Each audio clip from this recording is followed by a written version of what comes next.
Hi, everyone. Thanks so much for inviting me to speak to you today. I'm sorry I couldn't be there in person, and also sorry that you can't see my face. But I swear that I'm smiling because I really do think that this is going to be a catalytic event for open science in Australia, and just really happy to be a part of it. Um, if I understand correctly, my job in part today is to help kick you off. And so, what I'd like to do is set the stage a bit by describing where we are today with open science. And when I say we, I mean globally, right? So, over the last few decades, and especially in recent years, we've seen huge momentum in open science. And so, your event is really part of a larger global trend. And there are both opportunities and challenges ahead, and that's what I'd like to talk about today. So one of the things that makes it a bit difficult to give a global overview of open science is that the term open science is really an umbrella term that includes a range of different practices and outputs, as we see here. So some of these, like open access and open source software, have been around for at least a couple of decades, whereas other practices like open notebooks are relatively newer. Global policy efforts have largely focused on the sharing of articles and data, which is fantastic. But we're also increasingly seeing policies that cover many different sharing practices and seeing many grassroots efforts and advocacy organizations that support practices like open hardware and preprinting. It would be impossible to talk about all the open science policies and initiatives worldwide, but I'd like to give a few examples, beginning with international or transnational bodies. So the World Bank, for example, has an open access policy, and in 2022, they celebrated 10 years of that policy. So in this particular blog post, and all the links will be provided in the presentation, they talk about the importance of their policy and how it has positively impacted, especially developing countries and economies in terms of access to research. In the same year, 2022, the World Health Organization enacted a new data sharing policy, a practice that we've seen has been especially important in the face of pandemics, like we saw with COVID. One of the most important other international developments, too, that I think you'll hear from one of their representatives later today was the adoption of the UNESCO Open Science Recommendation in 2021. So since then, UNESCO has worked to develop guidance and stand up working groups to help member states enact these recommendations. I won't take away from their thunder, but just really fantastic to see the work that they're doing, and it has created a huge kind of global momentum. And in part due to their very efforts, we've seen big growth in the last few years in terms of national governments adopting open science policies, plans, or strategies. These are just a few examples from Spain, the Ukraine, France, Italy, Ireland, and most recently, developments in East Africa. There are several more, many more, not included here. Um, these plans, of course, vary in terms of their strategies and overall scope, some focusing more on open access to articles, some focusing more on data sharing. But in general, what they're all signaling is that countries are increasingly seeing open science as a crucial enabling strategy to help them meet their national goals. There's also been a lot of discussion about the recent developments in US federal policy on open science. So in 2022, the Office of Science and Technology Policy, OSTP, issued what is now called the Nelson Memo. And that directs all federal agencies in the US to update or develop policies to require immediate sharing of articles and data. Shortly after, NASA and other federal agencies declared 2023 the year of open science and hosted a number of events and webinars and all kinds of advocacy efforts. The OSTP even awarded prizes as part of an open science recognition challenge. So the US is, of course, only one country, but considering the large scientific production of the US, these discussions and new federal policies are definitely having larger ripple effects. So something I wanted to mention here is that many of these international and national level initiatives do a really great job of outlining their underlying motivations, so addressing the why open science question as part of their policies and strategies.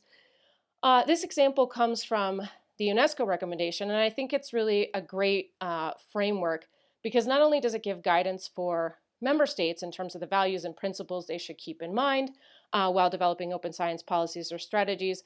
But it also reminds us why we're doing all this, right? We're interested in open science because it enables quality, integrity of research, collective benefit of science, equity and fairness, and diversity, inclusiveness of perspectives or participation in science. And so I think it's really crucial for us to keep that in mind as we move forward.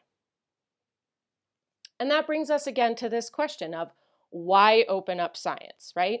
It's not simply open for open's sake, but it's about openness in order to do what? What does open science enable us to do? So open science, as we see here, it can stimulate innovation, accelerate discovery, facilitate collaboration, allow for knowledge exchange, encourage citizen science, improve reproducibility, increase diversity of perspectives, and increase access to education. And these are just a few examples. There's lots more things that open science can enable. But I think as funders, universities, national governments develop their open science policies, these things are crucial to keep in mind, since the goals that we have, the aspects here that are most important to us, our priorities will help shape our policy focus and our language. So in that vein, I'd like to pose a few questions that I hope you'll consider over the course of your event to help bring these issues home. In thinking about why Australia might move toward a national strategy on open science, it will be crucial to first ask, what are Australia's national level goals or priorities? And in particular, how might open science help you meet these goals? In addition, what communities does Australia and its researchers want to reach or impact with their science? And here we could think about all kinds of different elements of public good or equitable knowledge exchange with Indigenous communities, all kinds of things that could fall under the type of impact that we're trying to achieve. We can also ask what kinds of scientific outcomes we'd like to see, or in particular, what scientific outcomes are we not currently seeing, right? So, for example, are there issues of reproducibility or public trust in science that you'd like to address? And I hope that brainstorming answers to these questions will really help kind of guide your efforts and your discussions here today. While the global momentum in open science is hugely encouraging, there are definitely a number of challenges remaining. So this quote comes from the first Open Science Outlook report published last year by UNESCO. In this report, UNESCO collected a wealth of information to give really an overview of the many national and international efforts currently underway in open science.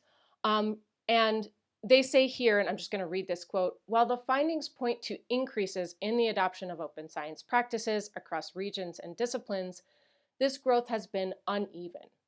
Gaps persist along existing socioeconomic, technological, and digital divides between countries. Lack of equity and access to funding, skills, and tools are preventing open science from reaching its full potential. The transition to open science requires a shift in the culture of and partnerships for science. Only collective, collaborative, and coordinated action and investment can accelerate the transition to a truly global, equitable open science. And I particularly want to focus on those last two pieces. So the shift in culture and partnerships for science, and that need for collective, collaborative, and coordinated action. And so again, I'm borrowing a figure from UNESCO here because I think it shows well that there are several pieces to this puzzle, including, as we see, incentives, capacities, infrastructures, monitoring, funding, and policies. And again, I want to pose a set of questions that you could think about during this event. So to achieve these different pieces, who are the relevant actors? We can already think of a few, including researchers, universities, funders, infrastructure providers. There are probably many others, and so thinking about who they are and how they might play a role in this space is important. And precisely that second, we can ask, what do we need from these actors to both make open science easier and also to make open science more rewarding to practice? So each of these actors has things to contribute, but they also need other actors to take action for a comprehensive strategy to be successful. So related to that, we can ask, how do we coordinate instead of duplicate our efforts? There are so many different initiatives in open science currently, and we don't want to reinvent the wheel, but rather we want to build upon the existing tools and the expertise that we have across this community. And that brings us to, how do we combine our pieces of the puzzle? In other words, how do we make sure efforts are not siloed, but come together to collaborate effectively and really work together such that our strategies are moving us in the same direction? And finally, if we achieve all this, how do we know that it's working, right? So in other words, we need some way to monitor and measure our efforts to evaluate their effectiveness. I wish I did. I don't have all the answers to these questions, but I really do hope that they'll stimulate lots of fruitful discussion for you all today. And with that, I'll close and wish you a wonderful and productive event. If you have any questions or would like to get in touch, please feel free to email me. I'll leave these emails here. I'll share my slides and recordings with the organizers. Thank you so much.